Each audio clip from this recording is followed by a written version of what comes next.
মিরপুরে তো সবসময় চ্যালেঞ্জ ছিল, অনেক চ্যালেঞ্জ নিয়ে ব্যাটিং করা লাগছে সবসময়। হ্যাঁ, যদি ভালো উইকেটে খেলতাম আমরা বা আগে যারা খেলেছে তারা যদি ভালো উইকেট খেলতো অবশ্যই ওইখানে হয়তো তাদের এভারেজ বা স্ট্রাইক রেট সবগুলো একটু বেটার অবস্থানে থাকতো। বাট এগেন ওইটা আসলে কারো কন্ট্রোলে না, আমাদের প্লেয়ারদের কন্ট্রোলে না। আমার মনে হয় যে যেরকম কন্ডিশনই থাকুক ওই কন্ডিশন অনুযায়ী কত ভালো ব্যাটিং করা যায় এটা ইম্পর্টেন্ট অ্যাজ এ ব্যাটসম্যান হিসেবে। বাট রিসেন্টলি যদি আপনি মিরপুরের উইকেট দেখেন, স্পেশালি হোয়াইট বল ক্রিকেট আমরা যে কয়েকটা সিরিজ খেললাম, আগের থেকে অনেক বেটার উইকেট, ভালো উইকেট। সো এখন আশা করা যেতেই পারে যে স্লোলি এই জায়গাটাতে ব্যাটসম্যান আর একটু ভালোভাবে ব্যাটিং করতে পারে। সব থেকে ভালো দিক হলো তাসকিন সবসময় টেস্ট ক্রিকেটটা খেলতে চায়, বাট আনফরচুনেটলি ফিটনেস বলেন বা ইনজুরি ইস্যু বলেন, ওয়ার্কলোড ম্যানেজমেন্ট বলেন, এগুলোর দিকে খেয়াল রাখতে গিয়ে হয়তো সবসময় আমরা তাকে ইনক্লুড করতে পারি না। বাট গুড থিং যে সবসময় সে খেলতে চায়। সো এবছর এই মুহূর্তে এই টেস্টের আগে ট্রেনার ফিজিওর সাথে অনেক লম্বা একটা ডিসকাশন ছিল এবং সে খেলার জন্য ফিট, তো এই কারণে ইনক্লুড হয়েছে। কারণ তাসকিন অলওয়েজ, আপনি যেটা বললেন যে লাস্ট সিরিজে খুব ভালো পারফর্ম করেছে, সো তাসকিন যখনই টিমে থাকে ক্যাপ্টেনের জন্য সহজ হয়ে যায়, টিমের জন্য অনেক বাড়তি একটা এফোর্ট পাই আমরা সবসময় তার কাছ থেকে। সো ওই আশা করেই তাসকিন আবার আসছে এবং আমি আশা করবো যে এই সিরিজটাও ভালো করবে। বাকি পেস বোলার গুলাও সব প্ল্যান সম্পর্কে তাদের ধারণা আছে, কে কখন খেলবে, কার কি অবস্থান। এখানে ট্রেনার ফিজিওর অনেক বড় একটা কমেন্ট থাকে যে কে কি অবস্থানে আছে। সো এই ম্যানেজমেন্টটা লাস্ট কয়েক বছর ধরে ভালোভাবে আমরা করতে পারছি এবং সবাই ক্লিয়ার কে কখন খেলবে, কার কি অবস্থা। ভালো উইকেট হবে আশা করছি। আপনি যদি এখন আমাদের টিমটা দেখেন, আমার মনে হয় যে বোলিং অ্যাটাকটাও এক্সপেরিয়েন্স, ব্যাটসম্যান বেশ কয়েকটা ব্যাটসম্যান আছে অনেকদিন ধরে খেলছে এই ফরম্যাটে, এবং টেস্ট ক্রিকেটে আমার মনে হয় যে স্পেশালি ব্যাটসম্যান গুলো সেটেল আছে, বেশ কয়েকটা সিরিজ একসাথে আমরা খেলছি। সো এক্সপেরিয়েন্স এর দিক দিয়ে আমি বলবো যে ভালো একটা দল। সো উইকেটটা যেরকমই থাকুক, ভালো পেসার ভালো স্পিনার আমাদের দুই দিকেই আছে। সো আমার মনে হয় যে প্রপার স্পোর্টিং উইকেট থাকলে আমাদের টিমের জন্য ভালো। বাট এগেন কালকে কি হবে বা এই নেক্সট 5 দিনে কি হবে উইকেটটা, এটা আসলে ওয়েদারের উপর অনেক কিছু ডিপেন্ড করে। সো ওই অনুযায়ী ওই অ্যাডজাস্টমেন্ট গুলো আমাদের করতে হবে এবং আমি মনে করি যে যেই ব্যাটসম্যান এবং বোলার গুলো আমার টিমে আছে তারা ক্যাপাবল টু অ্যাডজাস্ট ওই সিচুয়েশন গুলো। না, আমার তানজিদ তামিমকে নিয়ে অনেক লম্বা সময় ধরে আমরা আলাপ করছিলাম, যদিও নতুন সিলেক্টর এসে খুব ভালো একটা ডিসিশন নিয়েছে আমি মনে করি। আমি পার্সোনালি ফিল করি যে ফার্স্ট ইনিংসটা খুব ইম্পর্টেন্ট হয়ে যায় একটা টিমের জন্য, স্পেশালি ব্যাটিং এর ক্ষেত্রে, ইভেন বোলিং এর ক্ষেত্রেও। বাট আমি যেটা পার্সোনালি চাই যে ভালো উইকেটে কন্ডিশন যদি ডিমান্ড করে ভালো রান হবে, সেই ক্ষেত্রে 400 প্লাস যদি আমরা করতে পারি সেটা খুব একটা দলের জন্য খুব ভালো। বাট একটা জিনিস বুঝতে হবে যে যার এক একজনের খেলার ধরন এক এক রকম। সো কারো খেলা আমি চাই না যে কেউ পরিবর্তন করুক, যে যেভাবে খেলতে পছন্দ করে সে সেভাবেই খেলুক। খুব ইম্পর্টেন্ট যে রান করাটা ইম্পর্টেন্ট। এটা 80 ওভারে যদি আমরা 400 করে খেলতে পারি কোনো সমস্যা নেই, যদি কেউ 120 ওভার লাগায় তাতেও আমার কোনো সমস্যা নেই। সো রানটা ইম্পর্টেন্ট, না খুব ইম্পর্টেন্ট। আমার মনে হয় লাস্ট লাস্ট 2 বছর আমরা ভালো ক্রিকেট খেলছি, যেটা আপনি বললেন যে 7 নম্বরে শেষ করেছে, আমার মনে হয় এটা ভালো একটা অ্যাচিভমেন্ট। স্লোলি এই জায়গাতে ইমপ্রুভ হচ্ছে, যেটা এর আগের সার্কেলগুলোতে হয়নি। এবছর টার্গেট থাকবে আমার মনে হয় যে তার থেকে আরেকটু যদি বেটার পারফর্ম করতে পারি, 4-5 এরকম যদি শেষ করতে পারি খুবই ভালো লাগবে। চ্যালেঞ্জ আছে, বেশ কিছু অ্যাওয়ে ট্যুর আছে যেটা আমাদের জন্য একদমই নতুন হবে, অস্ট্রেলিয়া সাউথ আফ্রিকা আছে। বাট আমার মনে হয় যে সিরিজগুলো আমাদের হোমে আমরা খেলবো এগুলো খুব ইম্পর্টেন্ট, এবং অপোনেন্টের স্ট্রেংথ অনুযায়ী আমরা ওই ধরনের কন্ডিশন তৈরি করার চেষ্টা করবো উইকেটের, স্পেশালি উইকেটের ক্ষেত্রে। বাট এখন যেটা আমি একটু আগে বললাম যে টিমটা খুব ব্যালেন্স আছে, পেস বোলিং, স্পিন বোলিং এবং ব্যাটসম্যান।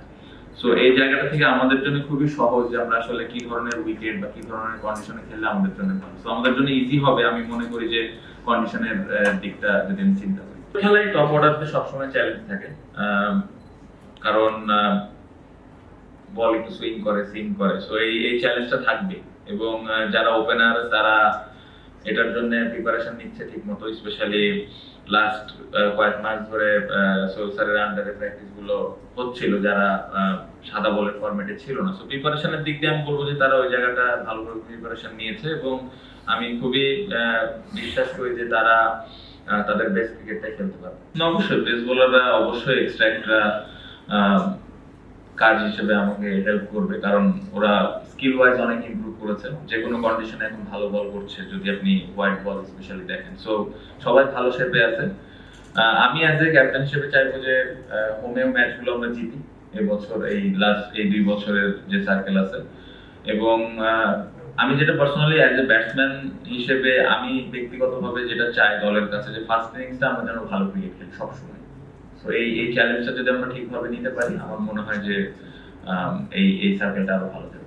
আমরা যখন ব্যাটসম্যানরা নর্মালি আলাপ করি ড্রেসিং রুমে, বা আমরা যখন প্র্যাকটিস করি বা প্রিপারেশন ফেজে থাকি, তখন কিন্তু সবসময় আমরা কথা বলি কিভাবে আমরা 100, 150, 200 এরকম বড় রান করতে পারি ইন্ডিভিজুয়ালি। সেই রানটাই আসলে টিমের আসলে হেল্প করে। তো প্রত্যেকটা ব্যাটসম্যানের গোলই এরকম থাকে যে টিমের জন্য কিভাবে বড় রান করতে পারি, তো ওইটাই আছে এবং ওই মোটিভটা নিয়েই সবাই ব্যাটিং করে।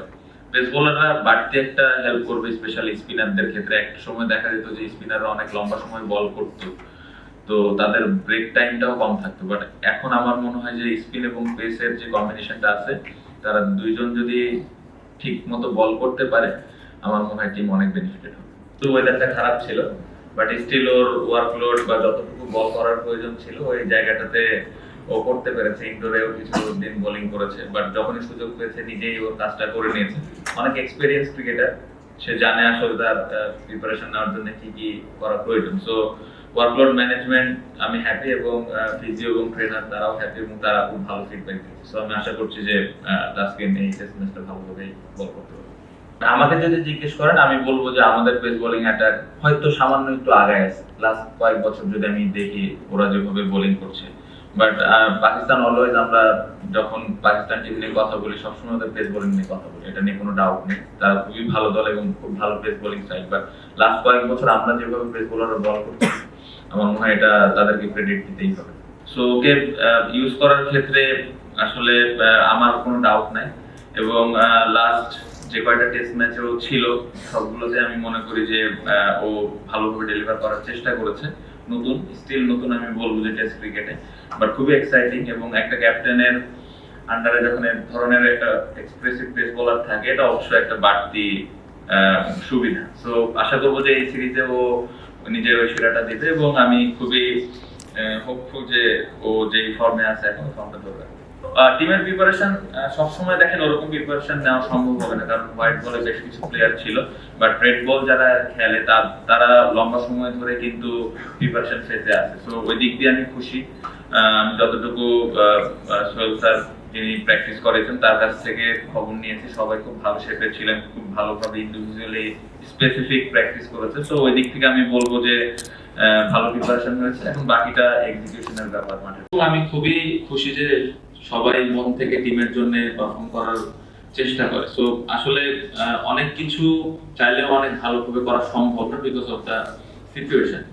একটা জিনিস আমরা করতে পারি, কিভাবে আমরা ভালো চিন্তা করতে পারি, কিভাবে আমরা ভালো প্রিপারেশন নিতে পারি প্র্যাকটিস। সো যে জিনিসটা তারা সবসময় করে। টাইমের কাছ থেকে বেসিক্যালি এক্সট্রা কোনো কিছুই চাই না। ও যেভাবে ওয়ানডে টি-20 ক্রিকেট খেলে, ব্যক্তিগতভাবে আমি চাই সে ওভাবে ক্রিকেট খেলো। আর ওভাবে ক্রিকেট খেললে টিম অটোমেটিক একটা ভালো পজিশনে থাকবে যেদিন ও লম্বা ইনিংস খেলবে। সো এক্সট্রা কোনো কিছু না। এবং আমি যেটা বললাম যে রান করাটা ইম্পর্টেন্ট, স্পেশালি ফার্স্ট ইনিংসে। সেটা আমরা যদি 10 ওভারে 50 করে ফেলি কোনো সমস্যা নেই। যদি আমরা 10 ওভারে 20 রান করি তাতেও আমার কোনো সমস্যা নেই। বাট যার যে রোলটা আছে, যে যেভাবে খেলতে পছন্দ করে সে যেন ওভাবেই খেলে। বাট তামিমের মতো ক্যারেক্টার টিমে একটা বাড়তি ইম্প্যাক্ট অবশ্যই রাখে। প্রথমে যেটা বললেন যে আসলে হোয়াইট বল যারা খেলতেছিল তাদের ওই প্রিপারেশনটা ওরকম হয়েছে কিনা, বা এরকম ম্যাচ খেলতে পারলে ভালো হতো কিনা, অবশ্যই ভালো হতো। বাট সিচুয়েশনটাও বুঝতে হবে, আমাদের আসলে ওই অপশনটা ছিল না। তো আমরা অনেকদিন ধরেই খেলছি, বা যারা হোয়াইট বল খেলে অনেকদিন ধরেই খেলছে, তারা মেন্টালি ওইভাবে জানে আসলে নেক্সট সিরিজটা কি। তো স্লোলি ওইভাবে নিজেকে প্রিপেয়ার করে, এবং প্র্যাকটিসের বেশ কয়েকদিন সময় আমরা কিন্তু পেয়েছি। সো এই জায়গাতে আমি কোনো ধরনের প্রিপারেশনের দিক দিয়ে এক্সকিউজ দিতে চাই না। আমার মনে হয় যে যারা হোয়াইট বলে ছিল তারাও well prepared enough to play this test series. আর যেটা বললেন যে হোয়াইট ওয়াশ করার প্ল্যান, এরকম কোনো ব্যক্তিগতভাবে আমি চিন্তা কখনোই করি না। 10 দিনের খেলা, 5 দিন করে, এই 10টা দিন কিভাবে আমরা বেটার ক্রিকেট খেলতে পারি, ওদের থেকে কম্পিটিটিভ ক্রিকেট খেলতে পারি, এটাতে আমি বেশি চিন্তা করি। প্রসেসটা খুব important rather than thinking about outcome. আরো আপডেট পেতে সাবস্ক্রাইব করুন আমাদের ইউটিউব চ্যানেল এবং ক্লিক করুন বেল আইকন। ফলো করুন টিকটক ও ফেসবুক পেজে।